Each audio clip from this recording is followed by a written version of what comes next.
Merhaba arkadaşlar. Bu derste bilgisayar ekranının ayarları, görünüm seçenekleri ve kişiselleştirme hakkında bilgiler vereceğiz.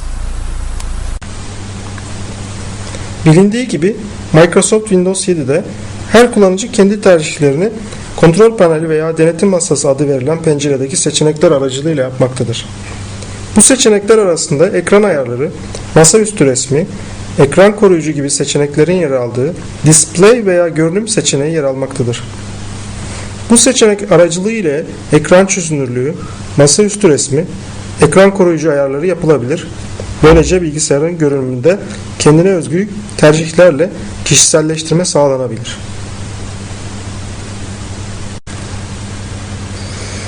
Öncelikle içerisinde bütün ayarların yer aldığı kontrol panel penceresinin açılışını görelim. Bunun için Start menüsündeki kontrol panel seçeneğini tıklamak yeterli olacaktır.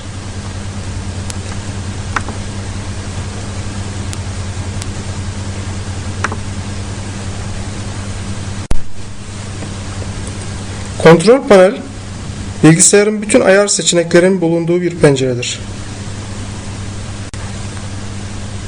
Bu pencere içerisinde yer alan simgelerin görünümü sağ üst köşeden değiştirilebilir. Örneğin kategorik görünüm, büyük simgeler veya küçük simgeler gibi. Kategorik görünümden inceleyecek olursak, görünüm ve kişiselleştirme seçeneğinin altında display seçeneği de yer almaktadır. Bu seçeneğe tıklandığında karşımıza görüntü ayarlarının yer aldığı bir pencere gelecektir. Gelen bu seçenek ile ekran çözünürlüğü değiştirilmeden simgelerin büyüklüğünün %25 oranında artırılabilmesi sağlanmaktadır.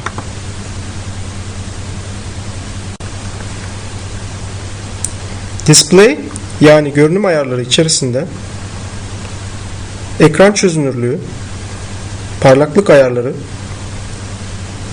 renk kalibrasyonu, ayar değiştirme, projektöre bağlanma, berrak metin görüntüsü, kişiye uygun metin büyüklüğü seçimlerinin yapılabildiği seçenekler yer almaktadır.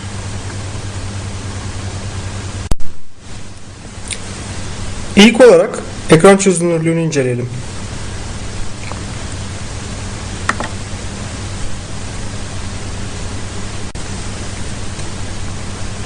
Ekran çözünürlüğü, ekranın kaç piksel ile gösterileceğinin belirlendiği bir seçimdir.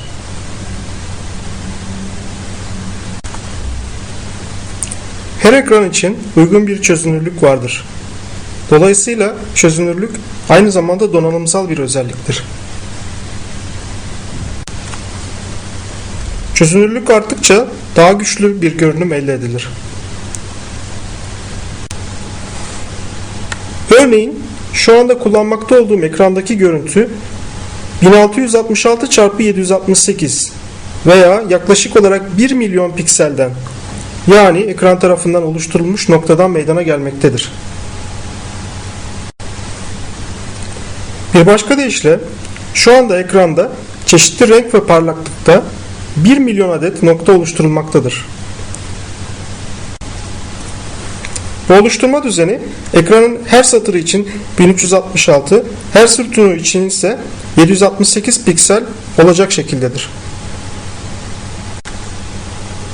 Çözünürlük artırıldıkça ekrandaki piksel sayısı artarken piksellerin büyüklüğü azalır ve böylece ekrandaki simgeler daha küçük görünür. Çözünürlük azaltıldığında ise bunun tersi olur.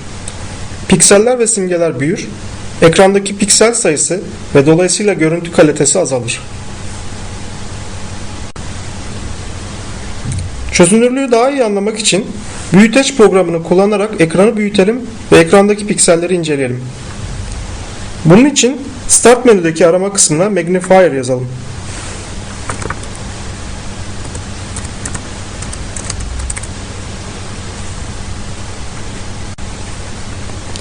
Programı çalıştıralım ve ekranı büyütmeye başlayalım.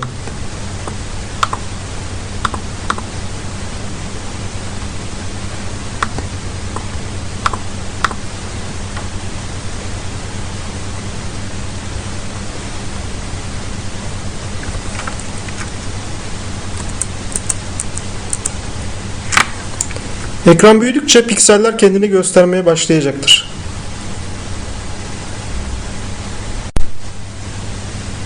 Ekranda pikseller kare şeklinde gözükmektedir. Şimdi görüntüyü bir miktar daha yaklaştırarak bakalım.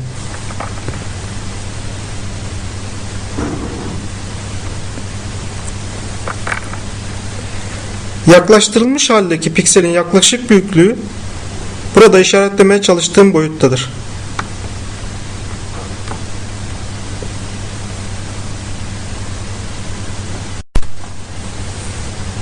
Ekran ayarlarındaki diğer seçeneklere geçelim.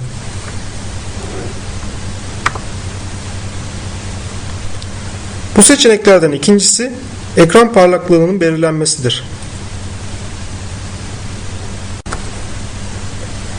Bu seçenek tıklandığında pencere bizi güç seçeneğine yönlendirir.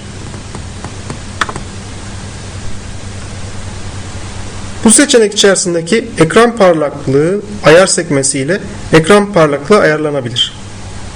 Örneğin azaltılabilir veya arttırabilir.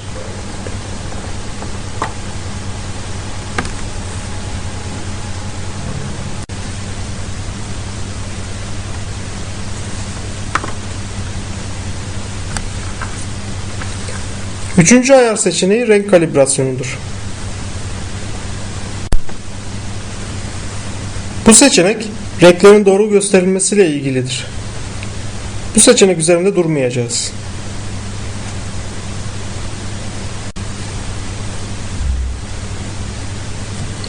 Görüntü ayarlarını değiştirme seçeneği çözünürlük ayarlama seçeneği ile aynı pencereye götürür.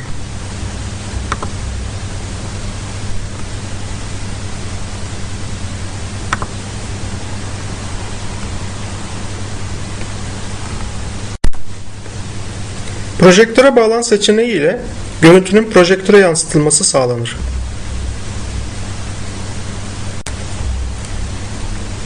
Buraya tıklandıktan sonra gelen seçeneklerde yalnız bilgisayar, hem projektör hem bilgisayar, ekranı uzat, yalnızca projektör seçimlerden birisi yapılarak görüntünün projektöre veya bağlı olan monitöre aktarılması sağlanır.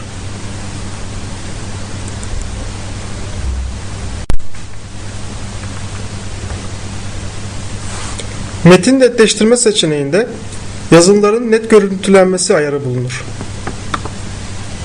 Buraya tıklandığımızda gelen pencerede işareti değiştirdikçe yazıların netliğinin bozulduğu veya iyileştiği görülmektedir.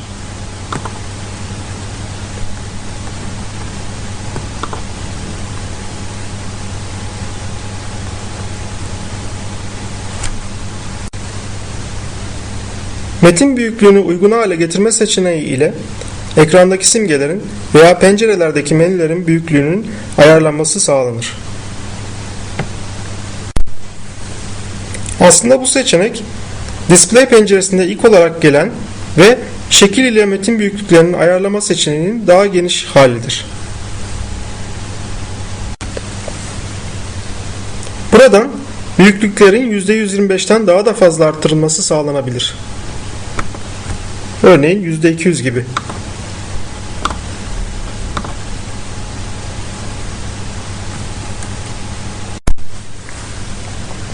Görüntüyle ilgili ikinci grup ayarlara kişiselleştirme seçeneğinden geçilebilir. Kişiselleştirme seçeneği İngilizce'de personalization olarak belirtilmiştir.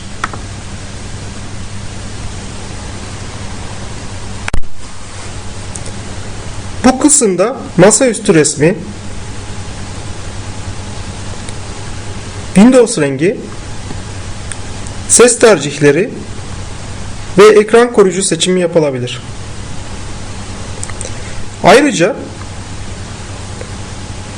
masaüstü simgeleri, fare işaretçisi ve kullanıcının simgesi de buradaki seçeneklerden değiştirilebilir.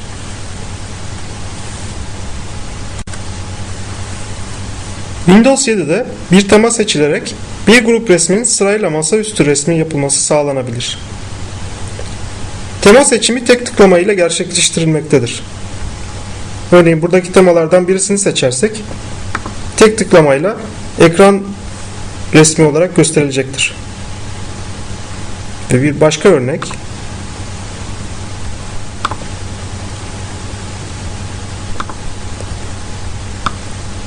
Veya diğer bir örnek.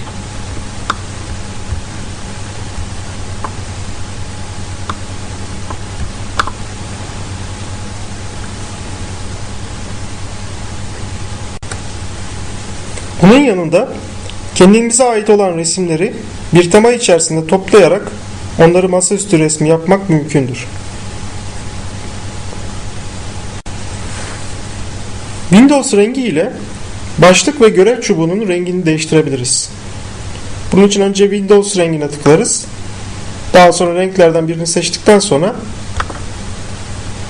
başlık çubuğunun rengini değiştirmiş oluruz. Renkleri seçtikçe ekrandaki renk değişimine dikkat ediniz.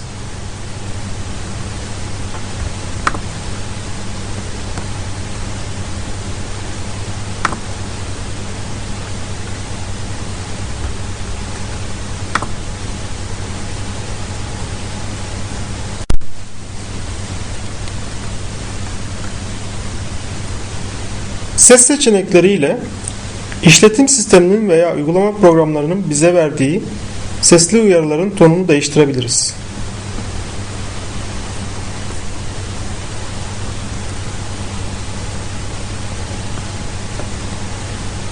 Örneğin burada programı kapatma, pil alarmı, menü komutları, ünlem işaretinin çıktığı uyarı işaretleri sesleri buradan değiştirilebilir veya test edilebilir.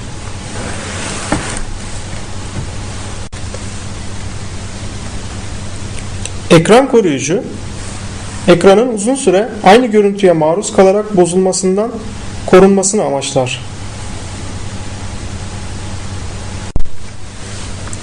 Şimdi birkaç seçim yapalım ve ön izlemeden nasıl çalıştığını görelim. Şu anda bilgisayarımda mevcut olan seçenekler arasında 3 boyutlu metin,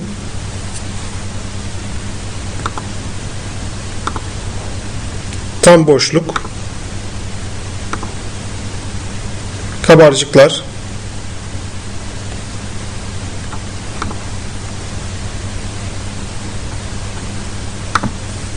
veya kuşaklar bulunmaktadır.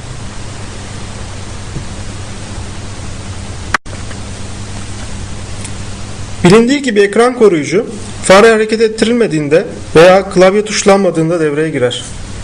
Bu sürenin ayarı dakika olarak hemen aşağıdaki bekle kısmında yapılabilir. Örneğin burada 1 dakika beklenmesi söylenmiştir ama biz burada klavye ile veya şuradaki ok işaretleriyle bu sürenin artmasını sağlayabiliriz.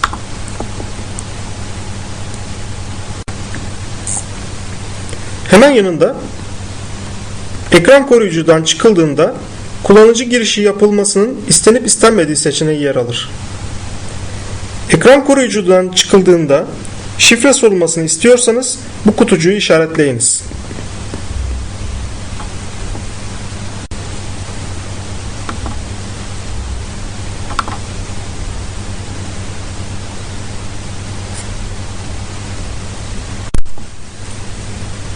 Masaüstü simgelerini değiştir seçeneğinde masa üstünde bulunmasını istediğiniz simgeleri seçebilir ve bu simgelerin görünümünü değiştirebilirsiniz. Seçenek tıklandıktan sonra bu simgeler gelir. Masa üstünde görülecek simgeler burada işaretlidir. Örneğin burada denetim masasının da masa üstünde görülmesini sağlayabiliriz.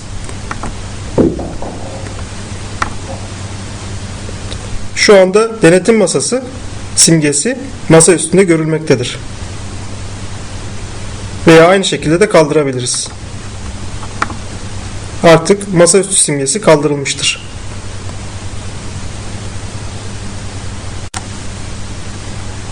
Bu simgelerin görünümü değiştirilebilir. Bunun için önce simge seçilir ve simge değiştir düğmesine tıklanır. Daha sonra yeni bir simge seçilir ve OK tıklanır.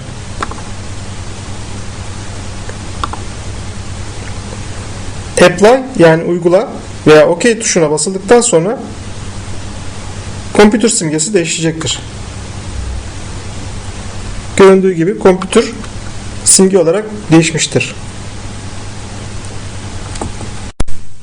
Buna rağmen bu simgenin görevi değişmez. Üzerine çift tıklandığında bilgisayar penceresi açılır. Burada bilgisayar yazısının önündeki sembolün de değiştiğine dikkat ediniz.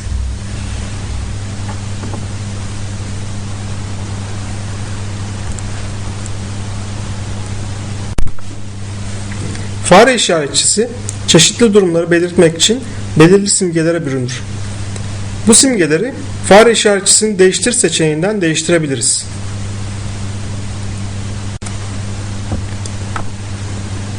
Örneğin normal durumdaki fare işaretçisinin simgesini Browse tuşuna basarak değiştirebiliriz. Değiştim burada yapacağımız seçime bağlıdır. Örneğin kalem işaretini seçelim ve uygulayalım. Artık fare işaretçisi kalem şeklindedir. Bu işaretçiyi tekrar geri döndürelim. Normal ok işaretine geri döndürdük.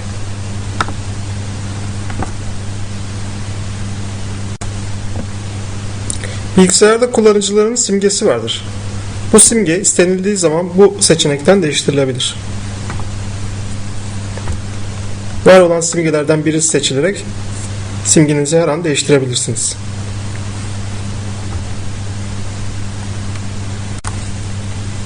Bu derste görünüm ayarlarını işledik. Son olarak bu ayar pencerelerinin masa üstünden açılışını görelim. Masa üstünde boş bir yere sağ tıklandıktan sonra Screen Resolution'a basarsak Display ve Screen Resolution ekranı gelir. Buradan doğrudan doğruya Display'e de geçirebiliriz. Veya masa üstüne yine sağ tıkladıktan sonra Personalize yani kişiselleştirme seçeneği ile ekrandaki kişisel ayarlarınızı yapabilirsiniz.